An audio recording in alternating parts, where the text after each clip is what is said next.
I'm not an expert. Disclaimer.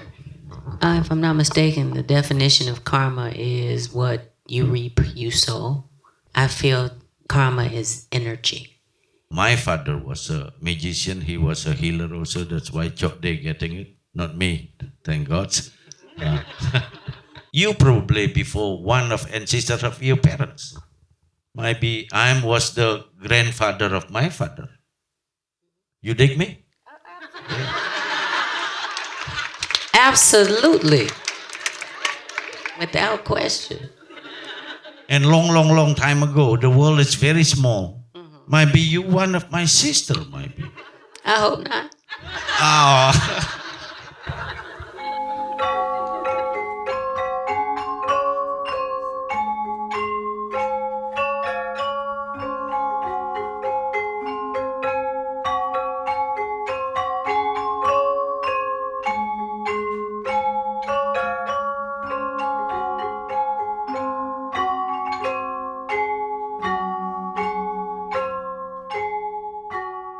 So it's been an honor for me and Tjok Gde as accompanying Erykah, who is well known in the world about her rhythm of life, her purpose of life, that she presenting to us, all of us, lifting our suffering and to be free from attachment the moment that we enjoying her song, her music, her movement.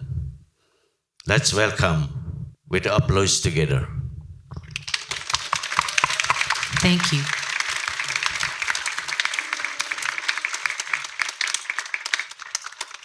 So when we're talking about life and death, I think that's never-ending story. So in Bali, we have a concept. Religions as a concept. Thought of our ancestor is a concept.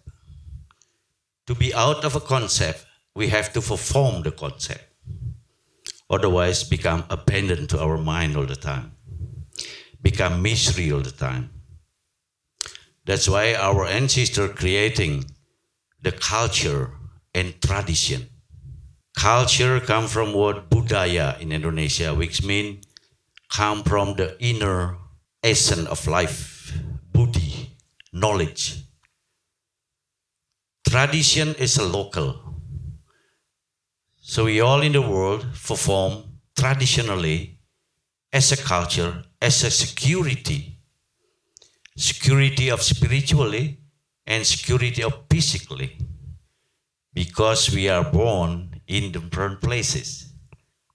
So in Bali, the south of Khatulistiwa, Equator, and our ancestors descended with fundamentally, we believe in 5 faith of belief, which is we believe in God, Supreme God with its manifestation. We believe in reincarnation, samsara. We believe in the law of karma, law of cause and effect. And we believe in Atman, which is the force of life, soul. Also, we believe in moksha, liberation. From our birth, it's a process of cleansing of our past karma. Because when the body born with the soul is bounded by the same element as the universe, which is earth, fire, water, air, and ether. The process of the ritual actually process of tuning those elements to the origin by cleansing and cleansing it, cleansing it, cleansing it. From birth, we have ceremony 12 days, and then we have ceremony when the baby already allowed to touch physical thing like gold, silver, and everything. And then in 3 months, we also have another ceremony, 105 days. They starting to having the name. And then in 6 months, which is 210 days, baby starting to touching the ground. From birth until 6 years old, the parent have to treat the children as a god and goddesses. From 6 years to adult, 17, we again have a ceremony like ceremony for tooth filing ceremony, which is cleansing the sixth tooth. It's symbolically to clean all the character born with, like anger, jealousy, hatred, all this negative character that we also carry, cleansing it to become the character of God. So from tooth filing, then they get married. Again, there's a cleansing again, because we hoping the children will be clever, very a good person. The cleansing is the cleansing of the karma of the soul. Atman is force of life. My Atman, your Atman, everyone Atman, the plant, the tree, the animal is the same. Our soul is different. Spirit and ritual, this is important. Not just ritual. Ritual more attached to physical, glamorous thing. Our sense is too busy going out for pleasure. Then you will never find out happiness, because happiness is all inside you. Thank you.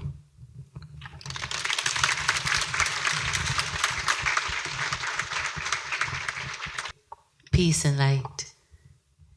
In my work, I deal very closely with life, which is birth and death, a part of life. I'm Erykah. I became a doula. A doula is a servant of a pregnant woman or mother and her family. In a doula's work, we are sitting at the bedside or wherever the birth is taking place, supporting the mother. I start as soon as possible while the baby is still developing, and I administer nutrients and food, breath work, teaching meditation, preparing for that ritual of giving birth. So we're doing all of this work up till the time that the uterus dilates to 10. That means that it's time for the baby to drop and come into this state of the world. By the time that happens, I will have worked with the parents, created a surrounding for the infant. And my work is primarily with the baby. It's to create a space where there's peace and easy breaths, where the vibratory frequency is calm, and everyone in the room is in agreement that we will receive this child with love. That's the first thing the child will receive and see and feel. And it's very important to me that this contract with the baby is honored. So I'm doing all the work for the life that's coming through. A doula also sits at the bedside of people passing on to the other side. I personally don't know where we came from or don't know where we're going. But it's very important to me that we come and go with easy breaths, with calmness. Everyone in the room is in agreement. And that is my job as a doula for birth. I call myself the welcoming committee and the ushering committee. It is what we do. And what I've learned is that all I can do with the knowledge and wisdom that I have is provide peace for those beings coming in and going out. They know much more than I do. But as a receiver, or as the old ones say, a catcher, we're responsible to make sure that they have a safe landing and a safe takeoff. Yeah, and I've learned so much about myself and the world around us. To me, Baba, magic is science. That's what magic is to me.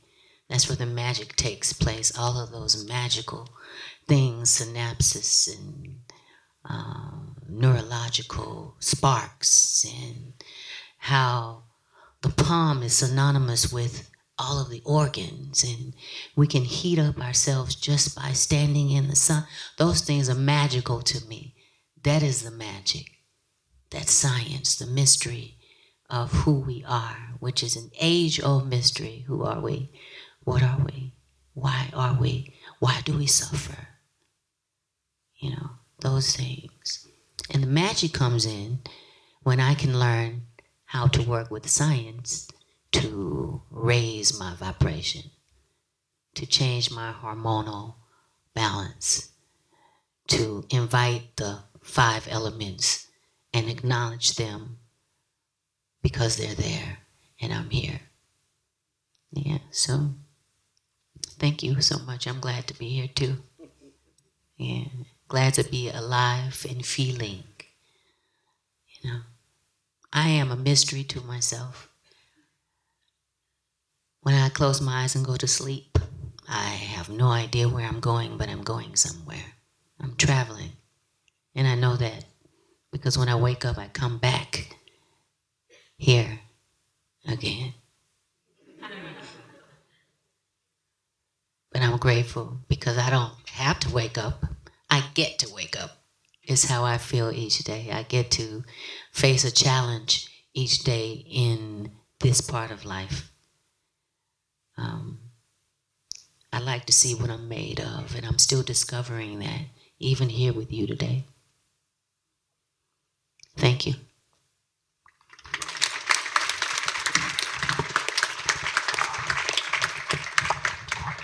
Well, that's a hard act to follow. Both of these, I should have gone first. Erykah and Papa here, 2 teachers. I still consider myself a student. Coming back to a simple thing that we do in Bali with birth. We acknowledge what we call sacred embryology.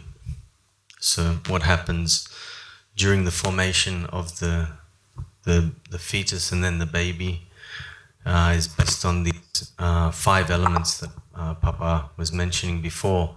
The amniotic fluid, which is represented by the direction of east, and the element of earth. The color is white, and these are the basis for these 5 colors. These 5 elements are the basis of maybe what you would call the medicine wheel here. And then the next element comes in, which is the blood. The first element gives rise to the formation of the heart. And then after the heart comes the blood, which is also connected with the liver and the direction of south and the color red. And there are sounds, there are sacred sounds that are connected with these. We come around to the west, which is the color of yellow, and this is the placenta, when the placenta starts to become formed. So we had this is an ancient science that we have here, yeah. And then after this, this is connected to the kidneys and the muscles. And then finally we come around to the north, which is the color black. And this is connected to the gallbladder and the element of air and the nervous system. And connected to the internal shaman within ourselves, the internal healer. And then finally all of these elements come together in the center, which is our true self, which is in the form of the fetus and then the baby. And this is the 5th element that we were mentioning before, ether, akasha. The unseen force that gives life, the life force. And when a baby's born, not just in Bali, but all over Indonesia, it's probably, one of the cultures in the world, and I'm wondering if there's other cultures around here who still do this. We bring everything home.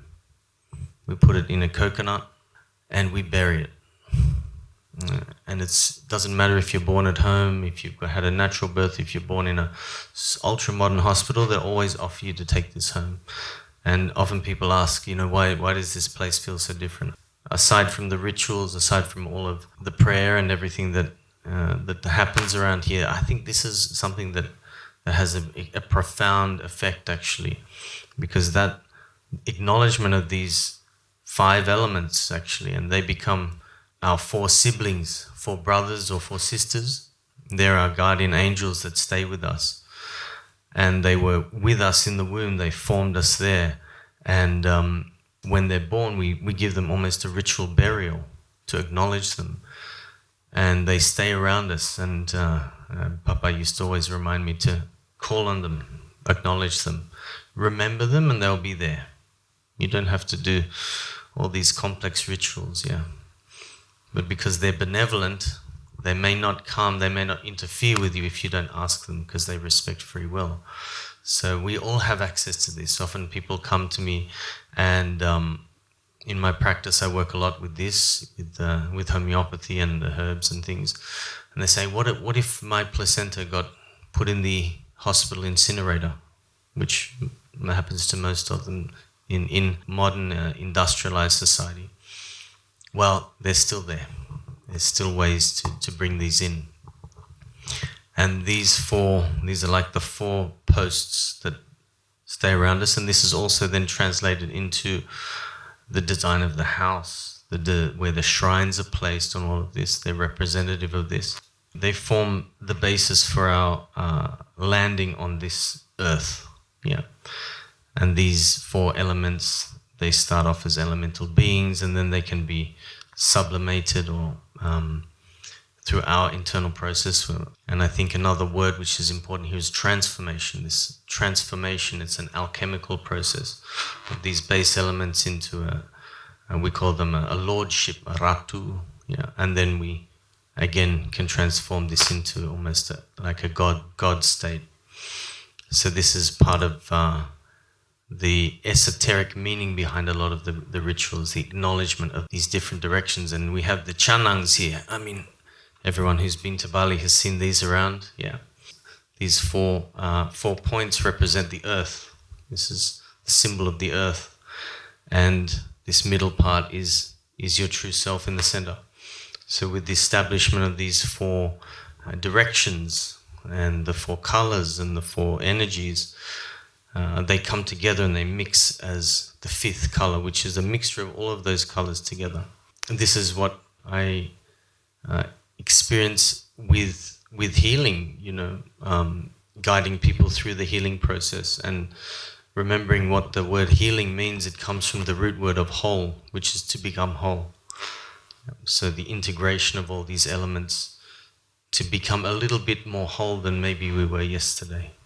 We come here actually at an interesting time because we have a death in the family as well at the moment. And coming, from this process of birth and then the burying of these very primal elements into the earth. And we put a big stone on top, and I've still got my stone, it's still there. And then we come to the end. And just yesterday I was at a body washing for one of my cousins who passed away. It's no accident, that we're here at this time. And just to see that she's been passed for about a month now. And here we keep the body at home, in the bed, bring them breakfast every day, what they liked, maybe a pack of cigarettes if they like to smoke, or a cup of coffee, cakes, perfumes, everything.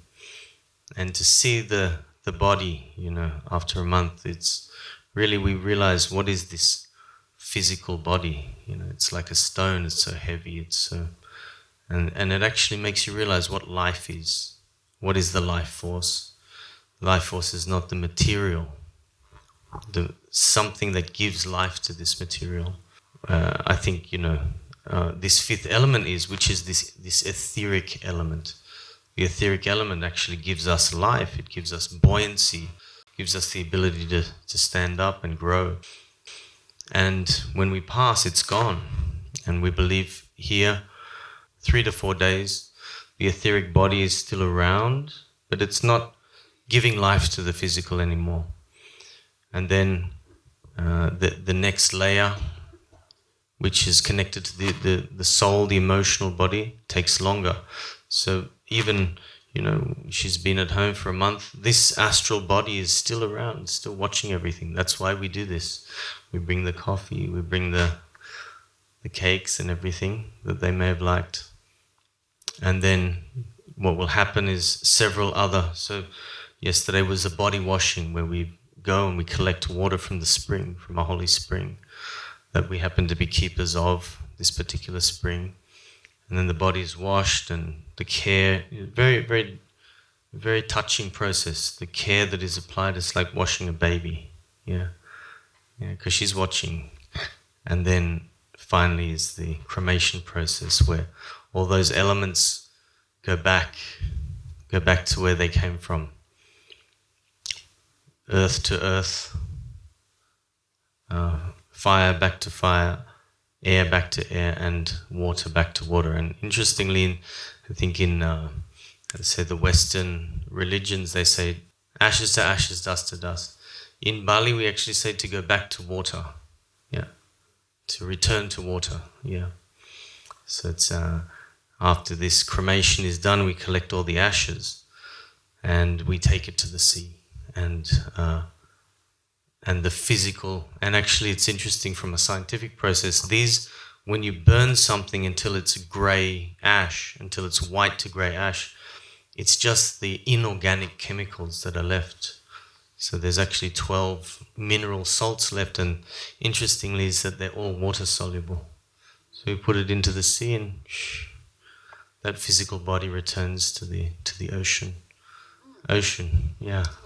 I was going to ask you a question, but because I heard some of the old ones say that burning the body is freeing the prana, or freeing the spirit or soul, because the energy can live inside of the bones and tissues. So you're actually trapping your loved one in a coffin or somewhere else when they are having to deteriorate with time.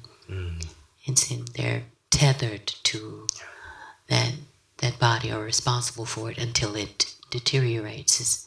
Have you heard that? Does it have anything to do with your concept of ritual when it comes to the process? Yeah, why do we cremate? Why do we do this? Yeah. Yeah, I don't know.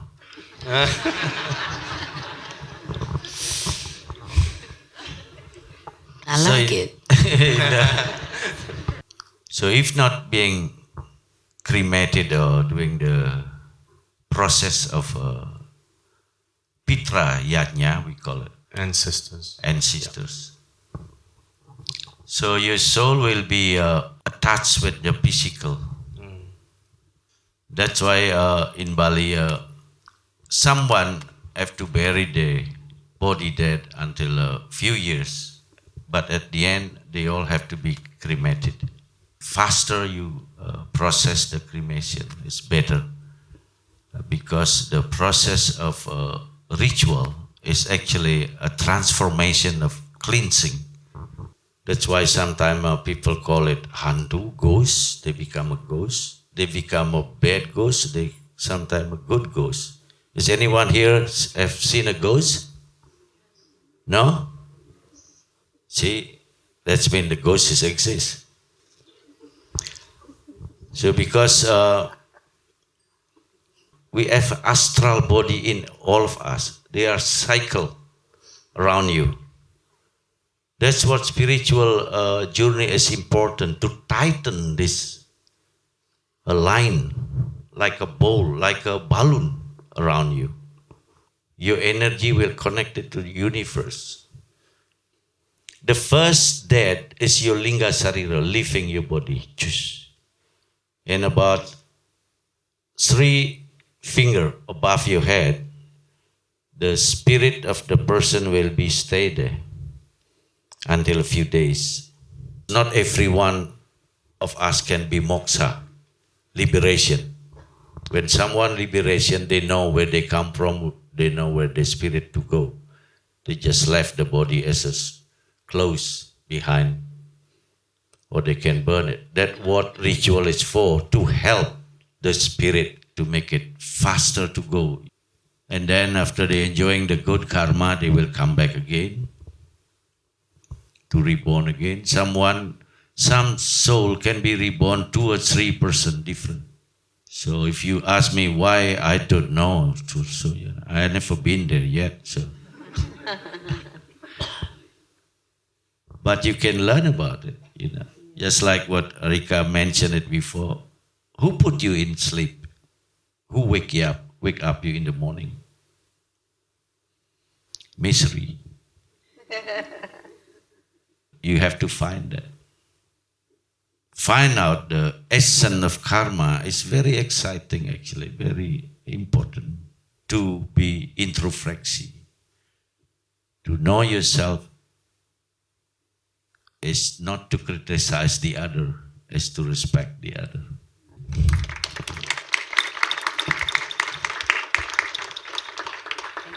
I just wonder, Erykah, I have one question. How you get to Bali? How did I get here? I woke up and I was here. I don't know how I got. But I came because I was asked to help curate an event, and I landed here. But kinda, that's how I got here. I got here because I'm supposed to be here. I feel I was called to be here, to touch the trees here, to bow with those who bow here, to remember,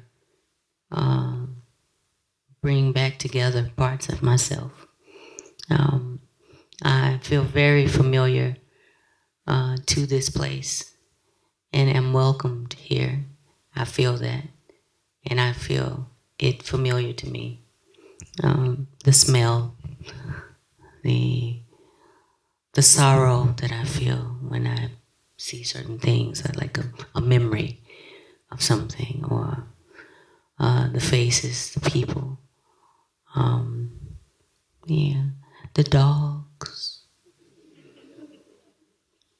Yeah, I know them. The waters. Right. Thank you.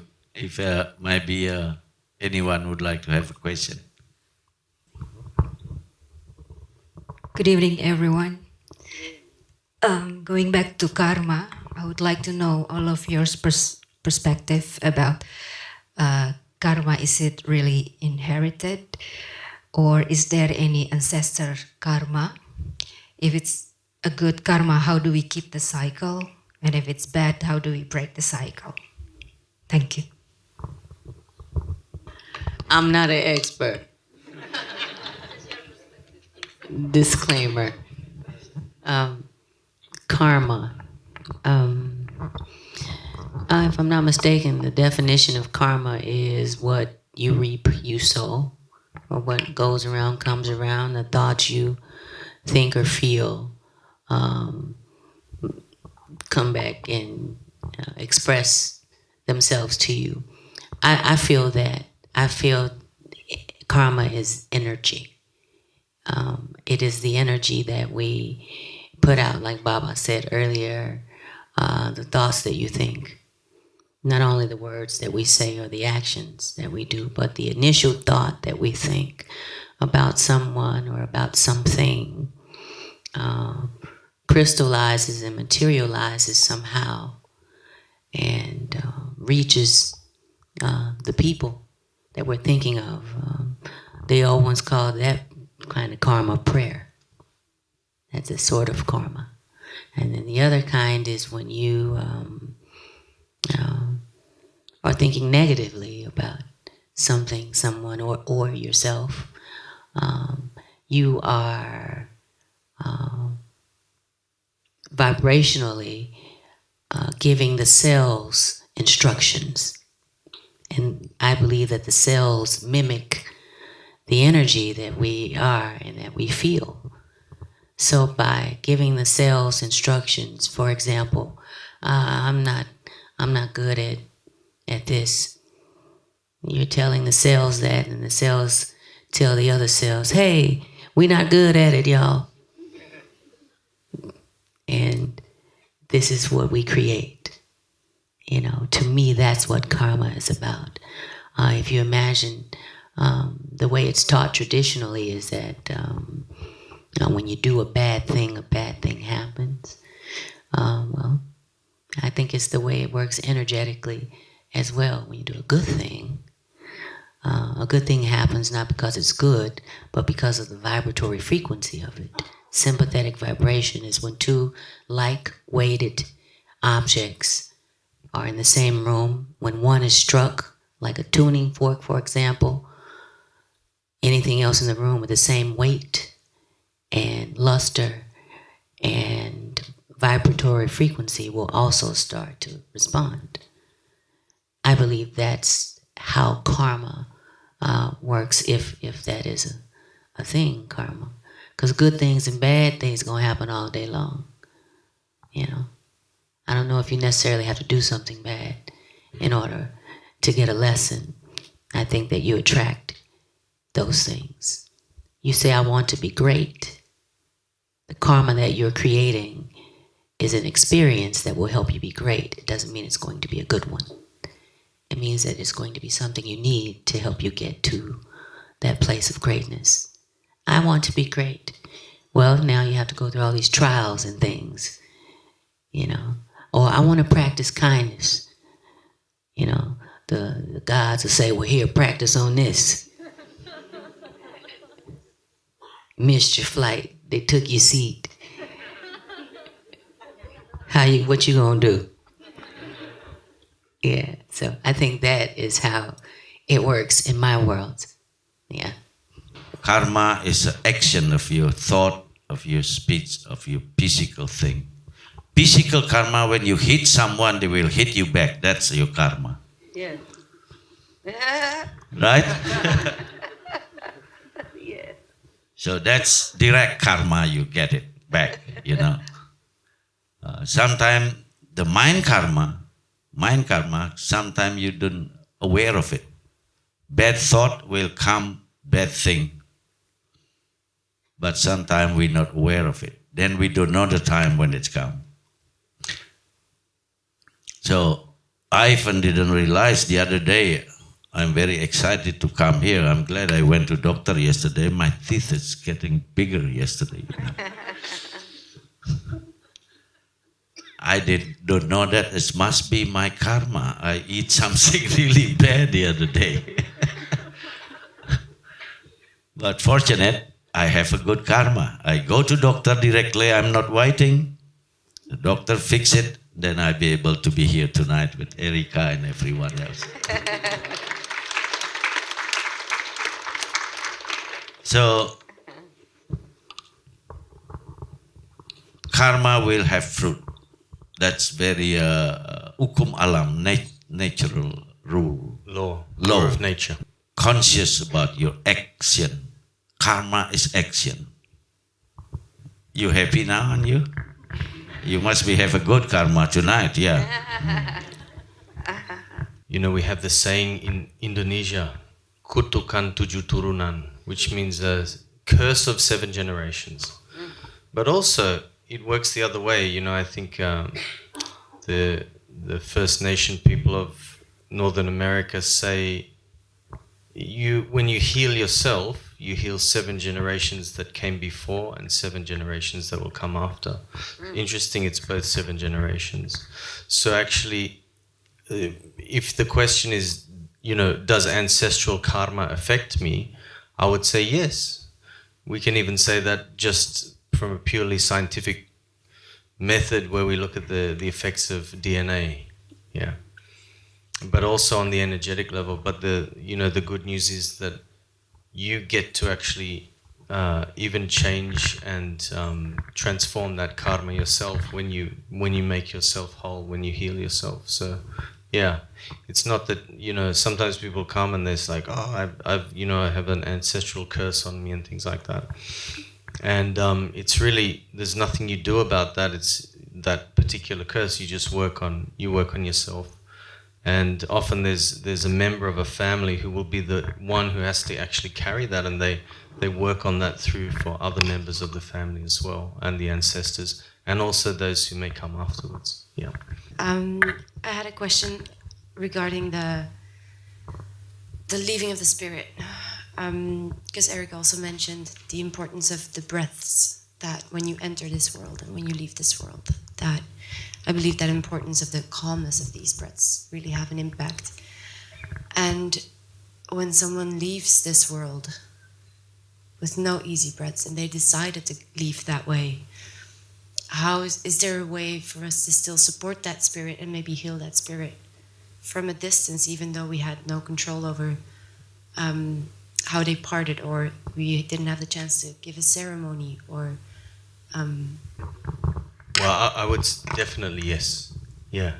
There's in Bali we actually have specific rituals and rites for these kinds of passings, to allow for the soul to reintegrate and to have actually time, maybe a 5-year period where they stay in the cemetery grounds, and then we carry out the cremation a bit later on. But most definitely, I mean, that's the thing with the way we look at death here is very different to, let's say, a materialistic, mechanistic view about it. It's a change of address of the soul and the spirit. Yeah. So yes, you can talk to them, you can guide them, you can be with them. Yeah.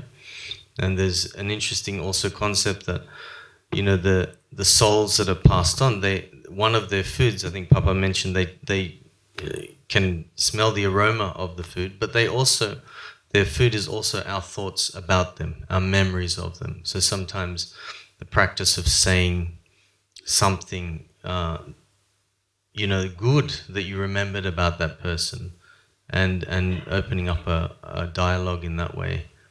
Whereas if you hold on to a lot of, grief is normal, but yeah, if there are some negative thoughts and these patterns that come up around the deceased, then that's actually what they can experience that, but in a different way. Yeah. So yeah, that's my perspective on it. But I'll add on to that. They all once say there are 2 deaths that the physical us can experience. The first death is when the heart stops beating and the brain stops here on this school. That's the first death. And the second death, they say, is the last time someone says your name. Yeah. So that's why we keep the ritual of saying the names of the ancestors and the people that passed on. Without that, they are not a memory or a thought anymore. Yeah. Just by saying the name, I think it keeps them happy. I imagine that. My imagination is what leads me. Whatever I imagine it is the reality in my world. So I imagine that they appreciate it. And yes. This is much more of a question around this plane and this realm. Your performance was amazing last week, and I'm curious, what are some of the rituals you employ as you go and deliver such energy and such vibrance to all of us? And has your work, is a 2-part question, has your work as a doula affected that, or the rituals that you perform as a doula carried over into your performance? I just be making shit up.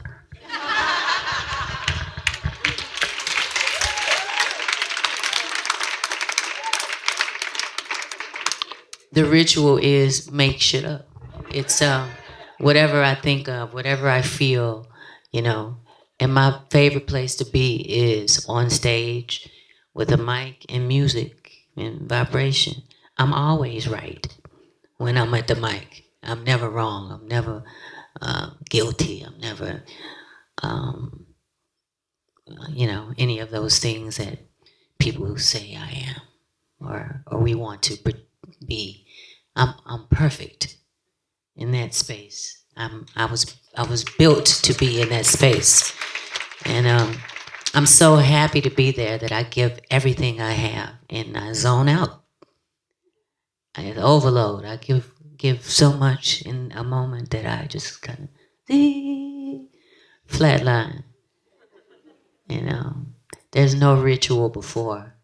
Everything to me is ritual. Everything is a spiritual thing. Because I'm walking in consciousness. Maybe an overthinker even, but I'm always conscious of what's going on, how it affects this thing, or especially on the stage. When we become one living, breathing organism, that's when I've done my job, and everybody feels supported. Thank you.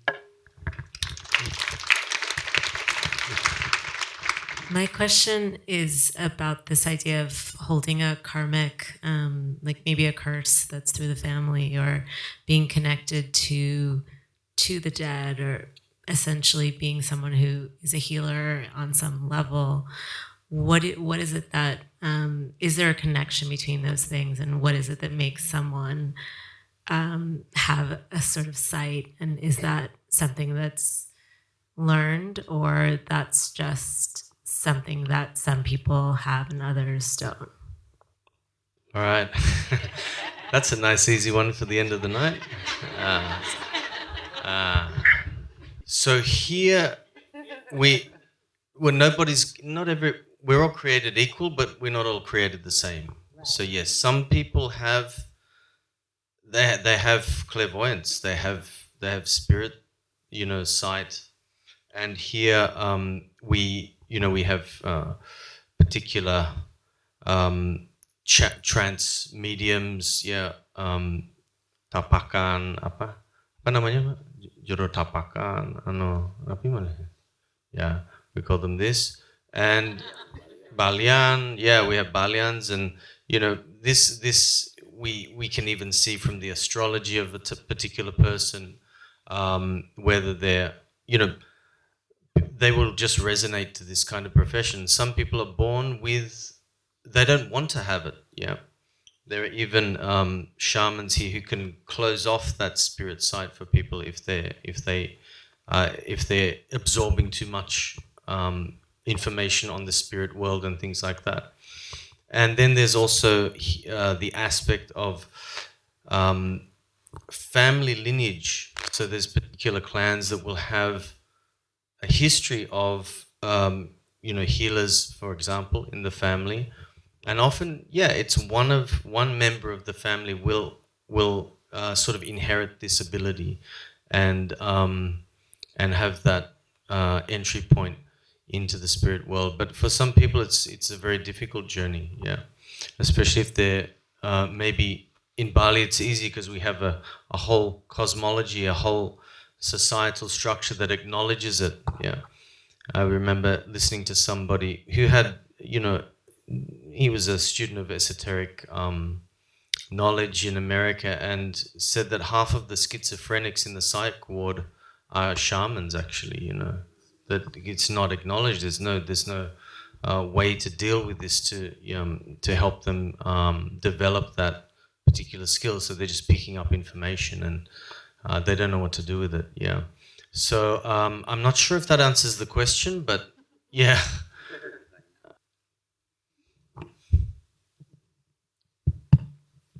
Come on, OG.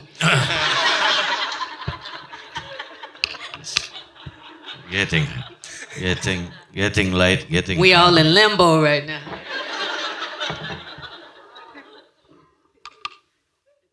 Yeah, definitely. Because wherever you're born, you can't choose it. Your karma choose who's your parents, who's your brother, who's your sister, who's your mother, who's your auntie and everything, who's your neighbor, in fact. So that's why we have to adjust with the environment and surrounding it, with the situation that we're facing. So karma is descended to yourself. not the other one. My karma will be different to Tjok Gde karma. But Tjok Gde descended what we call daya. Daya that's herited from ancestor. Daya is a power, Sakti energy. But he have to have knowledge to implementasi that daya. And we all have different daya, different taksu, different spirit. Depend now, you have to follow that experience of your past soul with the new knowledge you have now to be able to continue with that heritage thing. So my father was a magician, he was a healer also, that's why Tjok Gde getting it, not me, thank God. Yeah, I pass it to Tjok Gde, you know. So we all have heritage in that way through the karma of you. You probably before one of ancestors of your parents. Maybe I was the grandfather of my father. You dig me? Absolutely. Without question. And long time ago, the world is very small. Might be you one of my sister, might be. I hope not. Oh.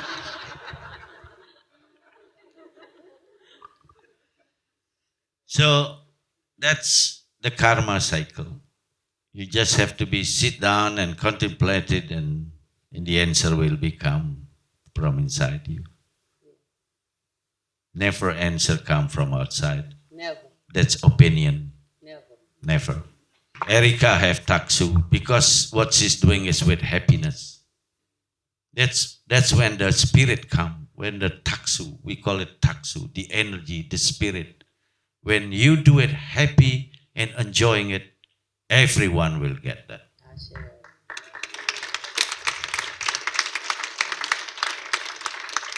I would add to your thing.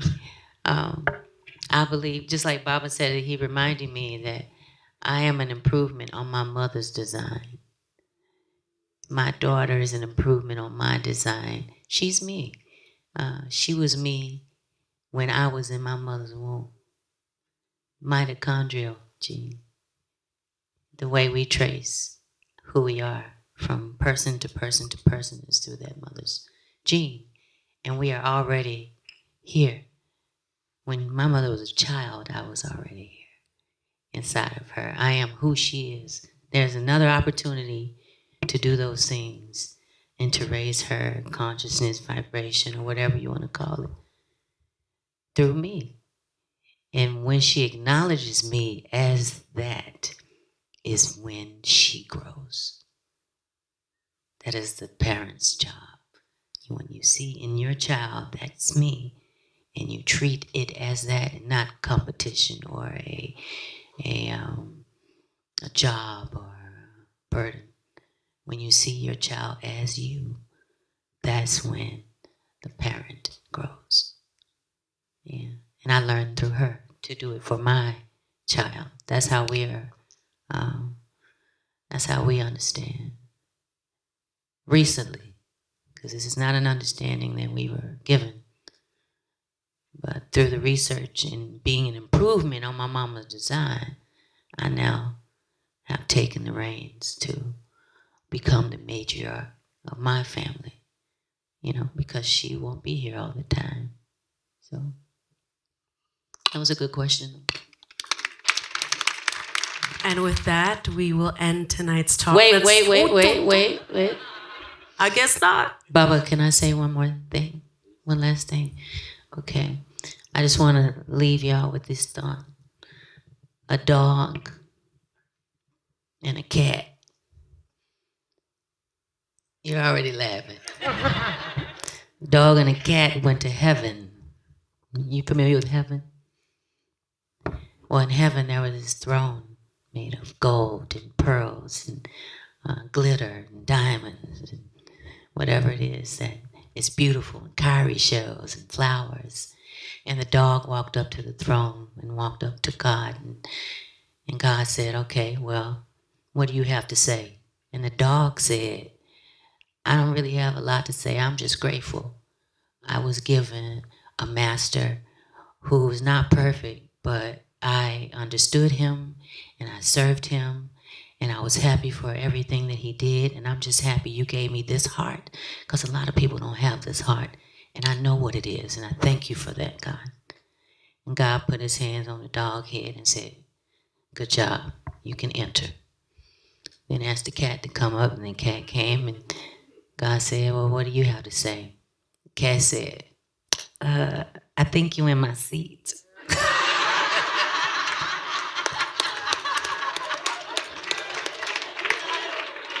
Thought it was appropriate. And with that, let's give another round of applause, ladies and gentlemen.